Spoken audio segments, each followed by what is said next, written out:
কৃষ্ণনগর থেকে করিমপুর পর্যন্ত রেলপথের দাবিতে পথে নামল করিমপুরের মানুষ। আন্দোলনকারীদের স্পষ্ট বক্তব্য, দাবি পূরণ না হওয়া পর্যন্ত চলবে আন্দোলন। তাদের মতে এই রেলপথ চালু হলে করিমপুরের পাশাপাশি মুর্শিদাবাদের একাধিক গ্রাম ও আশেপাশের বিস্তীর্ণ এলাকার মানুষ উপকৃত হবেন। আর শুধু তাই নয়, কৃষ্ণনগর থেকে করিমপুর হয়ে জলঙ্গি পর্যন্ত রেলপথ সম্প্রসারণ করে বহরমপুরের সঙ্গে যুক্ত করারও দাবি উঠেছে জোরালো। Bureau report, Bangla news. আমরা সেই বঞ্চনার শিকার স্বাধীনতা পূর্বে থেকে এবং বর্তমানে স্বাধীনতার ৮০ বছর হয়ে গেছে, অথচ আমরা সেই বঞ্চনার জায়গায় পৌঁছেছি। এবং এই জায়গায় আমরা আর বঞ্চিত থাকতে চাই না।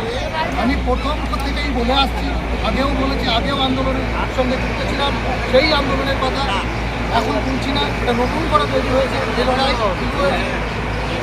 এখানে আপনারা দেখতে পাচ্ছেন